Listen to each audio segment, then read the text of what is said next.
Amo लोहि सव्वसाहुनम। Series सांगितलं. कल हमने इकारांत पुल्लिंग शब्द में सुधि शब्द देखा था।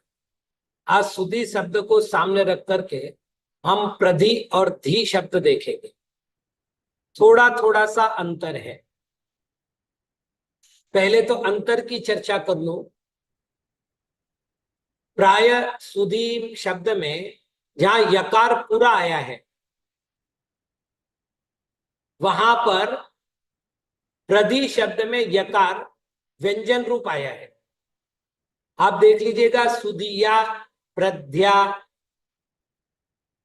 सुधिय, प्रध्य, मतलब जहां पर यकार स्वर सहित आया था, यहाँ यकार जो है वो स्वर सहित, ये धकार स्वर सहित नहीं आया है, यकार में मिला दिया गया है। बाकी एकदम सरल है। प्रधी, प्रध्यौ, प्रत्यय प्रथमा, प्रध्यम, प्रध्यौ, प्रत्यय द्वितीया, प्रध्या, प्रदिभ्याम, प्रदिभिः तृतीया, प्रध्ये, प्रदिभ्याम, प्रदिभ्यः चतुर्थी, प्रत्यः, प्रदिभ्याम, प्रदिभ्यः पंचमी, प्रत्यः, प्रध्योः, प्रध्याम षष्ठी, प्रद्धि, प्रध्योः, प्रधीषु सप्तमी। हे प्रधीः, हे प्रध्यौ, हे प्रध्यः संबोधन। ऐसे धी में देख लो आप, धी में लगभग सारे रूप प्रधि के समान है। केवल षष्ठी बहुवचन में और तृतीया, चतुर्थी, पंचमी, चतुर्थी, पंचमी, षष्ठी, सप्तमी एक वचन में थोड़े से रूप में परिवर्तन हुआ है। देख लो आप, धी, धियौ, धियः प्रथमा, धियम, धियौ, धियः द्वितीया, धिया, धिभ्याम, धीभिः तृतीया। कोई अंतर नहीं प्रधि सुधि में और यहां तक। अब दो दो रूप बन रहे, धियई और धिये। धीभ्याम, धीभ्यः चतुर्थी, धिया, धियः, धीभ्याम, धीभ्यः पंचमी, धिया, धियः, धियोः, धियाम, धीनाम षष्ठी, धियाम, धी, धियोः, धीषु सप्तमी। हे धीहि, हे धियौ, हे धियः संबोधन। मतलब पांच रूप यदि अलग कर देते हैं तो बाकी सारे रूप सुधि शब्द के समान है। ये इसका तात्पर्य निकला। और पांच रूप में वो रूप तो है ही है, दूसरे और रूप आते हैं। चलिए आगे बढ़ते हैं। आज हम एक नई संधि प्रारंभ कर रहे हैं जिसका नाम है व्यंजन संधि। इसमें होगा व्यंजन प्लस स्वर अथवा व्यंजन इज इक्वल टू व्यंजन।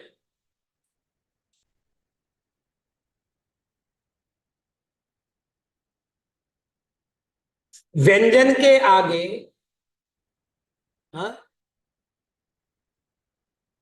नहीं नहीं, व्यंजन संधि के नीचे अपन ये करेंगे। मतलब व्यंजन संधि किसे कहते हैं? व्यंजन संधि तो शीर्षक हो गया। व्यंजन प्लस स्वर अथवा व्यंजन, व्यंजन के आगे स्वर अथवा व्यंजन आने पर व्यंजनों में जो विकार होता है उसको व्यंजन संधि कहते हैं। अब व्याकरणकारों ने क्या किया, सुविधा की दृष्टि से इसके कुछ नाम दिए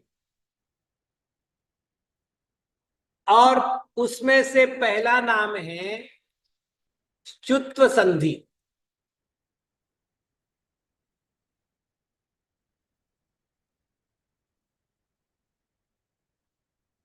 अब इसमें मतलब व्याकरणकारों की पद्धति क्या रही कि ऐसा कुछ नाम रखा जाए जिससे मूल काम आपको समझ में आ जाए। तो शकार और च वर्ग को कहेंगे चु। अब आप देख लीजिएगा, ये कोई नया नहीं है अपने लिए। श धन चु, चु यानी च वर्ग, और श चु हलंत है, तो हलंत श के आगे च मिला देंगे तो ये यू हो जाएगा लिपि में, तो चु हो गया, है ना। तो इसका अर्थ क्या हो गया, शकार और च वर्ग, ये हो गया। इसके आने पर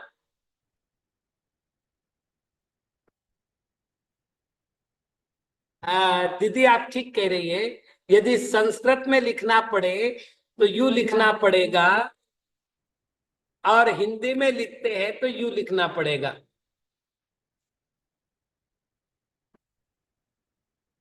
चलिए, तो चू शब्द का अर्थ आपको समझ में आ गया होगा कि शकार और च वर्ग आने पर व्यंजनों में जो परिवर्तन होता है उसको शुत्व संधि कहते हैं। ठीक, अब इसमें कौन कौन से नियम बनते हैं। तो पहला नियम है सकार प्लस शकार बराबर शकार, अर्थात सकार का शकार।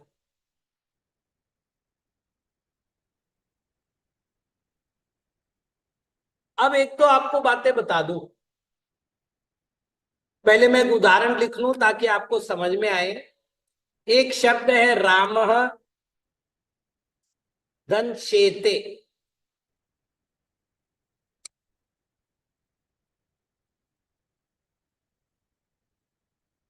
अब यहां पर आपको एकदम स्पष्ट हो जाएगा कि यहां पर कहीं भी सकार है ही नहीं, तो क्या विसर्ग संधि हो गई, नहीं हुई। तो हमें क्या मालूम कि विसर्ग संधि से सकार होता है, जो विषय हुआ ही नहीं उसकी चर्चा हो रही। इसलिए व्याकरणकारों ने क्या किया, व्याकरणकारों ने पहले स्वर संधि ली फिर व्यंजन संधि ली, तो उन्होंने व्यंजन संधि में रामः नहीं लिखा, उन्होंने लिखा रामस।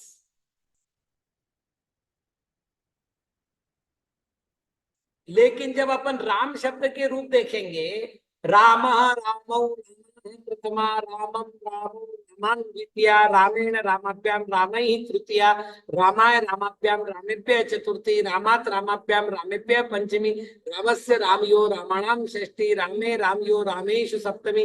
हे रामो हे रामा संबोधन, उसमें राम शब्द है ही नहीं।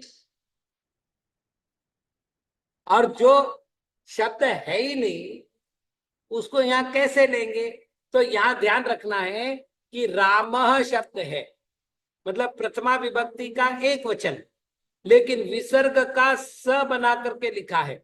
स बना करके क्यों लिखा है, क्योंकि अभी तक विसर्ग का स होता है ये नियम गया नहीं है। व्याकरण पढ़ने की जो विधि थी वो ये थी कि आप पूरे की पूरे सूत्र याद करके आओ, 4000 पाणिनि के, और आने के बाद मैं आपको पढ़ाऊंगा। तो वहां तो मुझे मालूम था कि स का श होता है, मतलब विसर्ग का स होता है, नहीं यहाँ नहीं मालूम। तो ऐसे समय में व्याकरणकारों ने उदाहरण देते समय इस तरह का उदाहरण दिया है। ये पूरा व्यंजन संधि के प्रकरण में अगर ऐसा कोई शब्द आए तो समझना है। अब ये कह रहे थे सकार के आगे शकार आता है तो उत्तर पद में कोई परिवर्तन नहीं होना है, पूर्व पद के सकार का शकार होना है।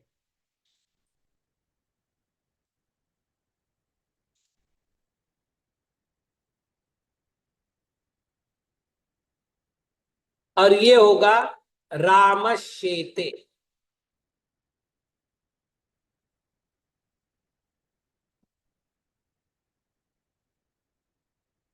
सोता है।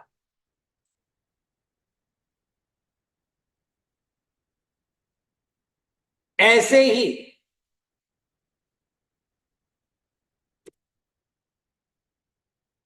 छात्रस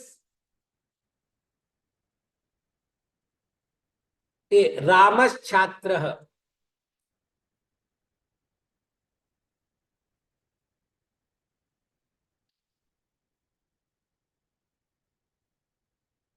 अब यहाँ पर थोड़ा नियम बदल दे अपन।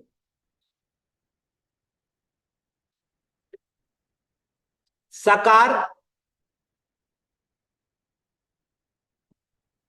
धन च वर्ग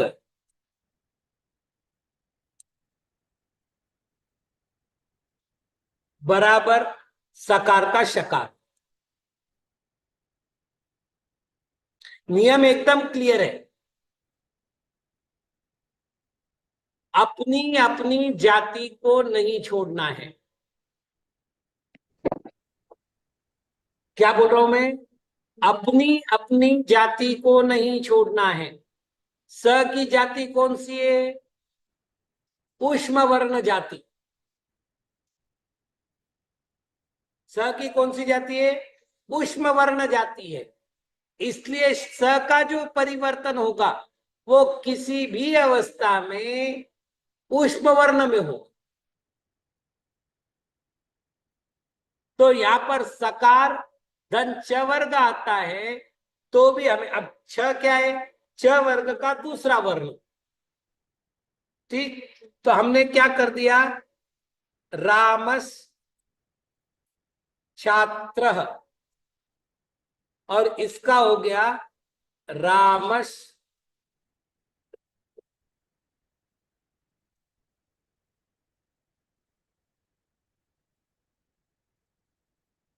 एक उदाहरण और ले लेते हैं। मनस चंचलम।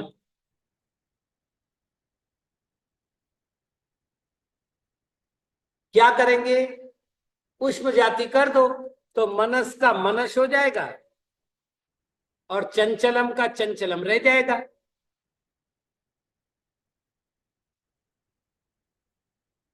और इसका अंतर मतलब उत्तर क्या आएगा? मनस चंचलम।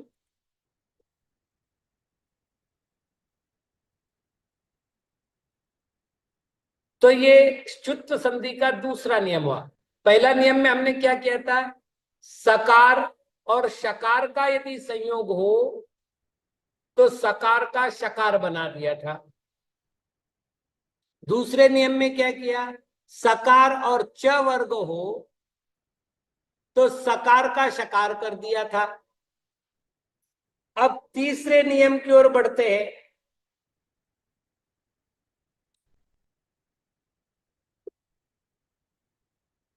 त वर्ग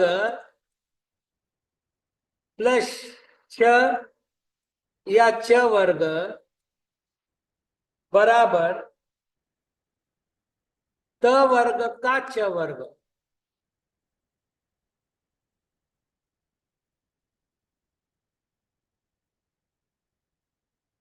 ठीक है, मतलब परिवर्तन किस में होगा? त वर्ग में होगा। अब उदाहरण करने के लिए देख लेते हैं। तो भगवत शक्ति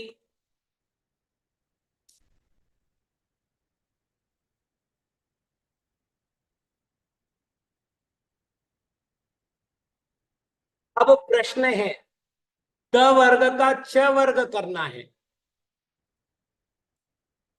त वर्ग में त थ द ध न।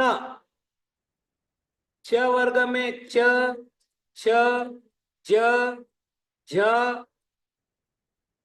य। तो एक नियम है। क्या नियम है? यथाक्रम से ही उनका परिवर्तन होगा। यथाक्रम कैसे लगाना है? वर्ग के पहले अक्षर का परिवर्तन वर्ग के पहले अक्षर में होगा। वर्ग के दूसरे अक्षर का परिवर्तन वर्ग के दूसरे अक्षर में होगा। तो त का परिवर्तन च में ही होगा, छ ज ज य में नहीं होगा। थ का परिवर्तन छ में होगा, छ अधिक में नहीं होगा। मतलब यथा क्रमम लगा करके हमें इस नियम को समझना है। क्या जरूरी है, ये अपन जब भाषा प्रवेश सीखा है वहीं बोल दिया है कि पहला वर्ण कौन सा, दूसरा वर्ण कौन सा। जी, एक वर्ग में 5 वर्ण होते हैं और इस तरह वर्ग भी 5 है। इसलिए कातंत्र रूप माला में एक सूत्र आता है, ते वर्गाः पंच पंच पंच। वे 5 वर्ग है और 5 वर्णों का एक एक वर्ग है। तो अब आप देख लीजिएगा हम क्या करेंगे। तो यहां करेंगे भगवत जनशक्ति और उत्तर होगा भगवत शक्ति। अब आगे और कुछ नियम आएंगे तब श का भी क्ष हो जाएगा, वो अपन जब आएगा नियम तब देखेंगे। लेकिन यहां पर शुत्व संधि में त वर्ग का नियम से श वर्ग होता, ऐसी कई भूले हुई है। जैसे तत् जयति एक शब्द आता है पुरुषार्थ सिद्धि उपाय के मंगलाचरण में, तत् जयति परम ज्योति समम समस्तैरनंत पर्यायैः दर्पण तल इव सकला प्रतिफलति पदार्थ मालिका यत्र। तो लोग क्या करते हैं, इसका सीधा सीधा परिवर्तन कर देते ज में और कर देते तज्जयति। गणित में उत्तर का मूल्य नहीं होता।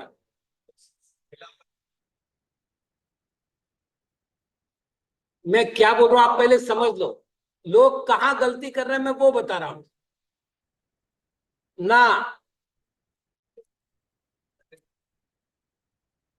तो भैया त का ज होता ही नहीं है, त का च ही होता है।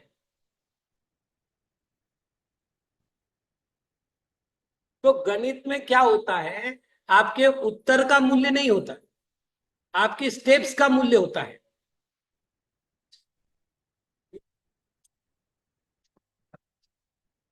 मैंने क्या लिखा है उत्तर में, उत्तर में क्या लिखा है, तो मैंने भी तो उतना ही लिखा है, गलत क्या लिखा है।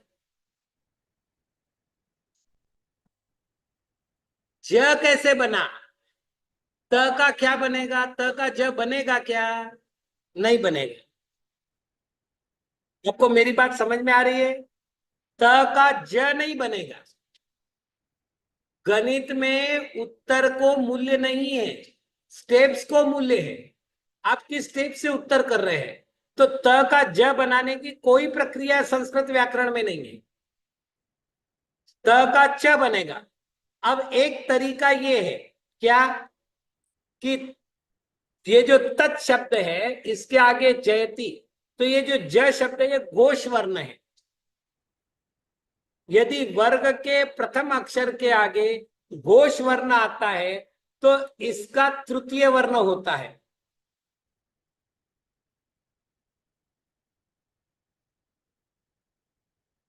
यहां तक क्लियर हो गया आपको। मैंने तत् नहीं किया है, अब द किया है। कौन से नियम से, आगे नियम आने वाला है अपने को, कि वर्ग के प्रथम अक्षर के आगे यदि घोष वर्ण आता है, जैसे आगे जो उदाहरण आएगा मैं अभी बता देता हूं, वाक प्लस गंगा, तो मैं कहूंगा वाक गंगा। तो ये ग कैसे बना, ग का ग बना, प्रथम वर्ण का तृतीय वर्ण बना। तो इस नियमानुसार हमने क्या किया, तज्जयति बनाया। अब द का, द कितवा वर्ण है, त थ द, तो च वर्ग का तीसरा वर्ग कौन, वर्ण कौन सा है, च छ ज।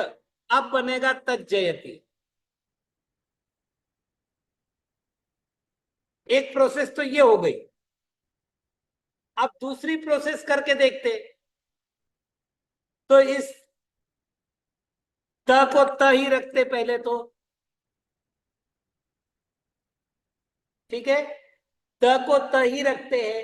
अब इस सूत्र का प्रयोग कर लेते हैं, कौन सा, त वर्ग प्लस शकार अथवा च वर्ग का वर्ग के आने पर त वर्ग का च वर्ग होता है।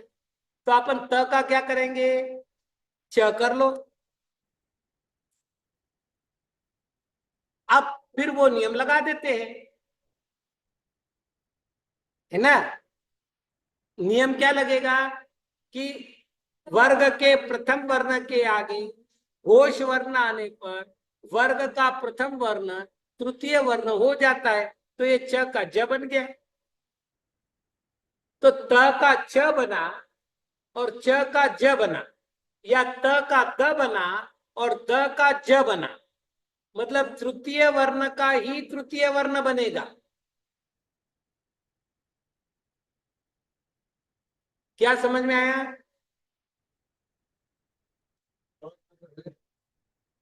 या तो द बनाओ या तो च बनाओ, कोई बाधा नहीं आती।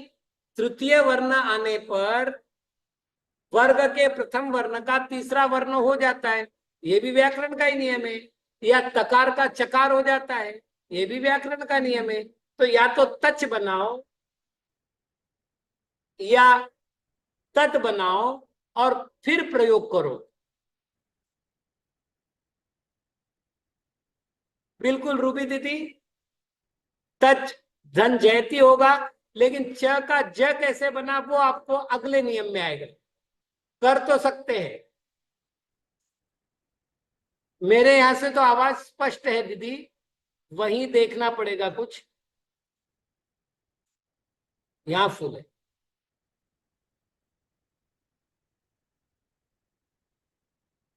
मतलब वापिस बता रहा हूं, या तो मैं इसको तज्जयती करूंगा या मैं इसको तज्जयती करूंगा, और दो रूप बना करके मैं इसका आंसर निकाल सकता हूं।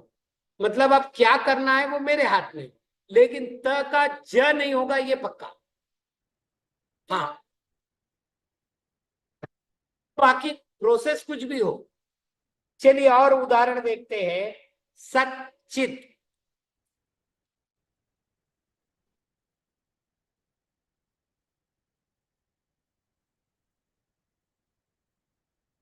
अब त का च हो जाएगा, और चूंकि हलन च में पूरा च मिला तो ये हो गया सच्चित। इसीलिए अपन कहते हैं सच्चिदानंद, सच्चित आनंद। तो ये दूसरा हो गया। एक और उदाहरण लेते हैं। हे गुणिन जानातु, हे गुणी तुम जानो। हे गुणिन तो जो है संबोधन हो गया। अब करना क्या है,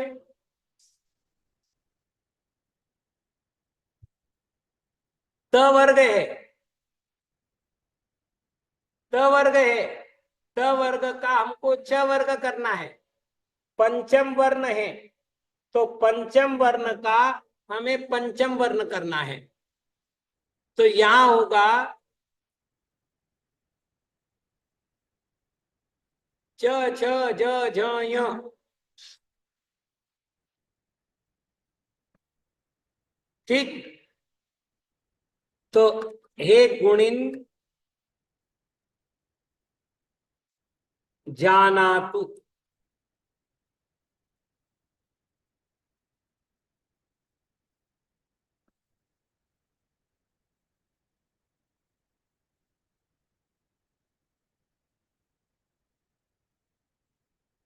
अगला नियम।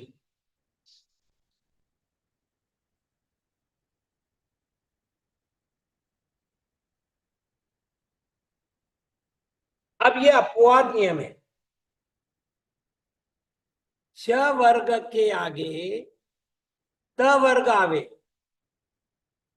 तो च वर्ग का त वर्ग नहीं होता।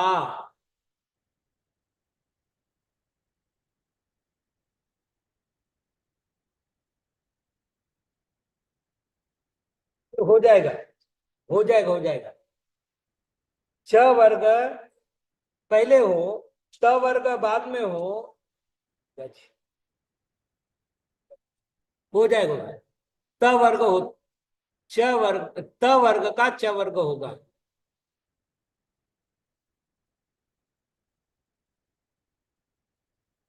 अब इसमें क्या विशेषता हुई है? हाँ, हाँ जी, इसमें और इसमें नियम में क्या अंतर आया वो देख लो।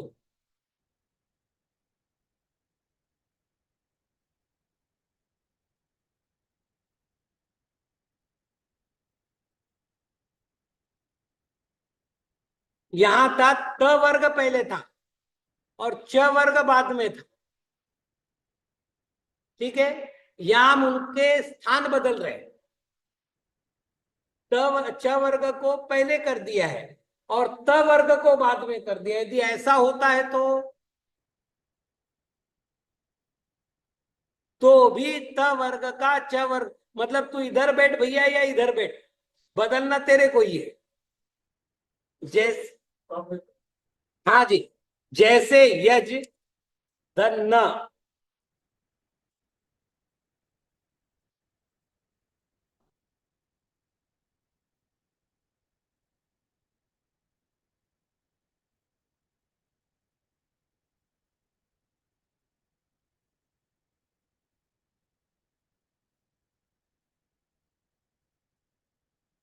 थोड़ा सा यहां पर इतना ध्यान रखे कि यहां पर प्रथम द्वितीय तृतीय चतुर्थ वर्ण हो तो भी पंचम वर्ण आने पर उसका पंचम वर्ण होगा। मतलब अनुनासिक आने पर उसका परिवर्तन अनुनासिक के रूप में होगा। तो ज का परिवर्तन अनुनासिक के रूप में करना है। तो यह धन ना,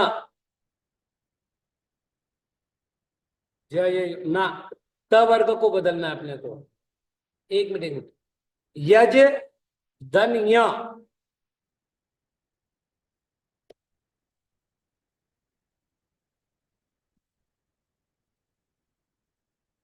ठीक है। यज धन य, अब इसको कर लो। एक सूत्र है य योगे यह, तो ये बनेगा यज्ञ।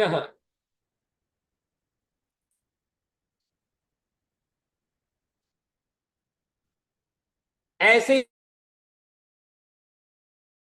एक और कर ले, देखते अपन। याच धन ना, तो याच च वर्ग में तो परिवर्तन होना नहीं, ठीक है ना। परिवर्तन काय में होना है? त वर्ग में। तो त वर्ग का पंचम वर्ण च वर्ग का क्या बनेगा? या, और च और या मिला करके हो जाएगा यांचा।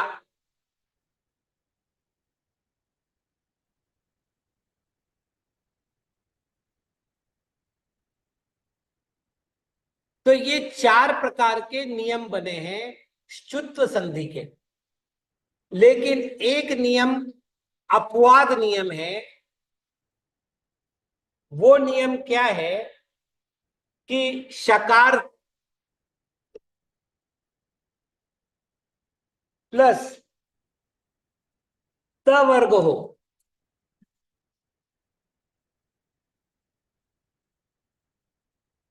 तो च वर्ग नहीं होगा।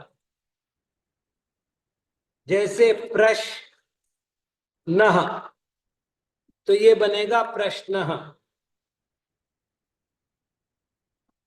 विष्ण,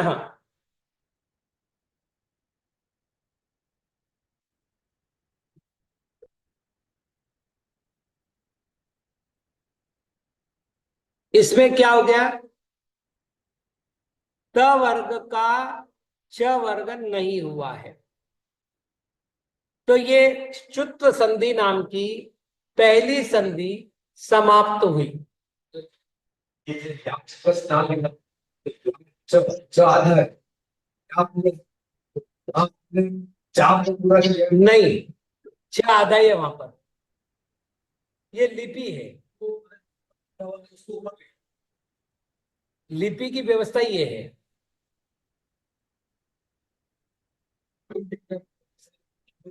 तो आप एक मिनट देख लो, मैं आपको एक शब्द लिखकर बताता हूं।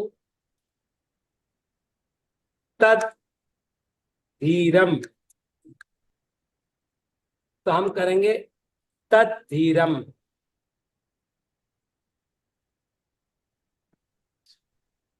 लिखने की जो लिपि है उसकी ये व्यवस्था है।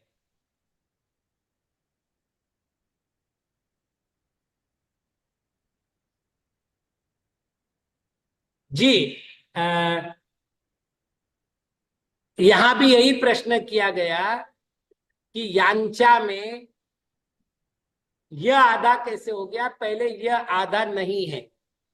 लिपि की जो व्यवस्था है, जैसे अपन जब पढ़ेंगे आगे तो तद्धित प्रकरण पढ़ेंगे, वास्तविक वो है तत् धन हित।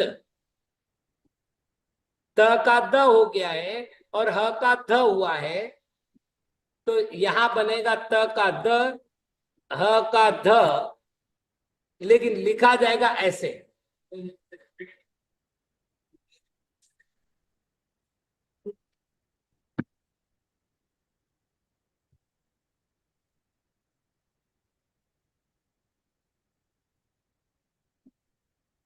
और लिख करके उसके नीचे ना लगा। लिपि में नहीं होता ना, लिपि की जो व्यवस्था है, लिपि की व्यवस्था लिपि के हिसाब से ही होगी। इसीलिए लिखने की अपन ने पहले देखा, बोलने की भाषा को हम भाषित भाषा कहते हैं, लिखने की भाषा को हम लिखित भाषा कहते हैं। हाँ जी,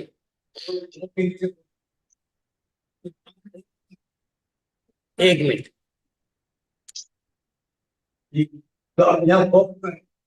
आपको लग रहा है, मेरे को तो द पूरा दिख रहा है, वह तो आधा दिख रहा है। नहीं, आप कह रहे हैं ना, आपको पूरा वाक्य कौन सा दिख रहा है यहाँ पर, दिख कौन सा पूरा रहा है? हाँ? जी जी जी, तो है ना, तो फिर आप यहाँ बताओ, एक मिनट आप यहाँ बताओ, जो आपने यहाँ बोला आप यहाँ बोलो कि जो पूरा दिख रहा है वो आधा है, जो आधा दिख रहा है वो पूरा है। हाँ, नहीं दिख रहा है ना, मैं यही तो कह रहा हूँ। विद्वान में आपको क्या दिख रहा है वो यहाँ देख कर बोलो आप। विद्वान में द पूरा दिख रहा है कि वह पूरा दिख रहा है? द पूरा दिख रहा है, और जबकि है विद्वान।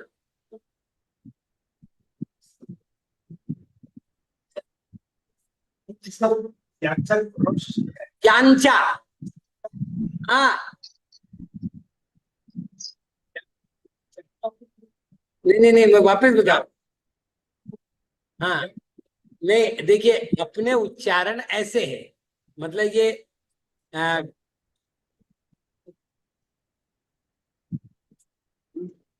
ये इसका विपरीत कैसे करके लिखे,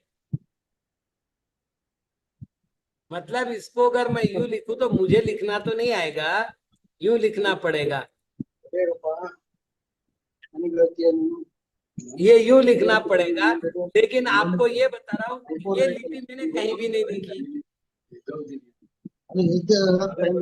नहीं, मैं फिर कह रहा हूँ, लिपि की अपनी व्यवस्था है, लिपि की व्यवस्था में हम परिवर्तित नहीं कर सकते, लिपि की व्यवस्था के अपने बंधन है। चलिए बाकी चर्चा समय मिलने पर करेंगे। ओम नमः।